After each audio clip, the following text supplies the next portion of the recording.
ආයිබෝවන් මේ kitchen විත් මමේ YouTube channel එකයි. අද මම හදන්නේ වට්ටක්ක වලින් රසම රස චට්නි එකක්.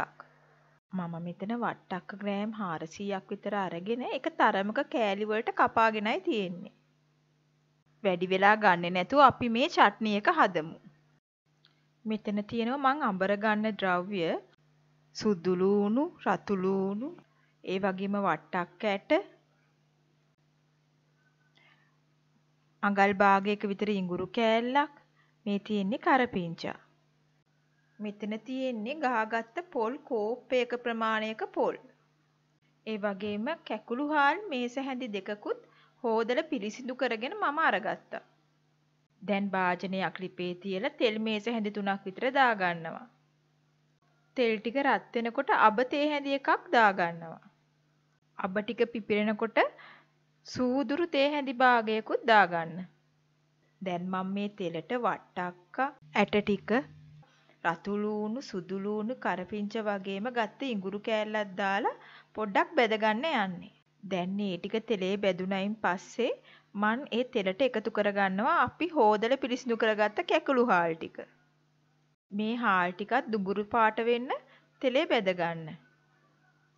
හාල් ටිකේ වතුර හිඳිලා දුඹුරු පාට වුණාම ඒ තෙල් ටිකට අපි පොල් කෝප්පේ එකතු කරගන්න ඕනේ. පොල් ටිකේ සුදු ගතිය අඩු වෙලා දුඹුරු පාට වෙන තෙක් බෙදගන්න. දැන් මේ බෙදගත්ත ඔක්කොම ಜಾති ටික ග්‍රයින්ඩර් කප් එකකට දාලා කොටා ගන්න. කොටා ගන්නකොට වතුර හරි පොල් කිරි හරි ටිකක් දාලා කොටා ගන්න. සාමාන්‍ය මේ පේස්ට් එක ක්‍රීම් ගතියට එන්න ඕනේ. වතුර හරි පොල් කිරි හරි දැම්මම තමයි මේ පේස්ට් එක ක්‍රීම් ගතියට එන්නේ. ඒ කියන්නේ හාලුයි පොලුයි හොඳට කෙටිලා ක්‍රීම් ගතියක් වෙනකම් මේ පේස්ට් එක කොටා ගන්න ඕනේ. දැන් අපි වට්ටක්ක ටික ඒද ගනිමු. මම වට්ටක් වලට දානවා කහ තේ හැඳි භාගයක්, උළුහාල් තේ හැඳි භාගයක්, කරි පවුඩර් තේ හැඳි දෙකක්, කුරුඳු කුඩු තේ හැඳි භාගයක්, මිරිස් කුඩු තේ හැඳි භාගයක්. දැන් එකතු කරන්නේ රස අනුව ලුණු කුඩු. දැන් මම මේකට පොල් ගෙඩියක පොල් වතුර එකතු කරගන්නවා. ඔයාලට කැමති නම් පොල් වතුර වෙනුවට වතුර එකතු කරගන්න. සාමාන්‍යයෙන් පොල් වතුර එකතු කරාම මේ කරි එක රසයි. දැන් මේ පහේ ಜಾති ඔක්කොම කවලම් කරලා කර මූඩියකින් වහලා මේ වට්ටක්ක ටික උයා ගන්න ඕනේ. දැන් නම් මේ වට්ටක්ක ටික හොඳටම තැම්බිලා දැන් මම මේකට අපි හදාගත්ත අර පේස්ට් එක එකතු කරන්න යන්නේ. දැන් මම මේ පේස්ට් එක එකතු කරා. දැන් මේක වට්ටක්ක වල හොඳට ගෑවෙන්න හැන්දෙන් කවලම් කරගන්නවා. දැන් මම මේකට පොල් කිරි වතුර මොකුත් දාන්නේ මේ පේස්ට් එක අපි අඹරගත්තේ වතුර දාලා.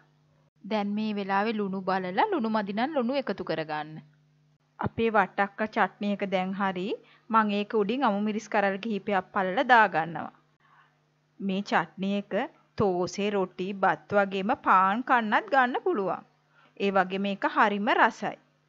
අන්තිමට මම මේ වට්ටක්ක චට්නි එක උඩින් බෙදපු 3-5 ටිකක් දාගන්නවා. ඔයගොල්ලන්ට තියෙනවා නම් කොත්තමල්ලි කොළ ටිකකුත් දාගන්න.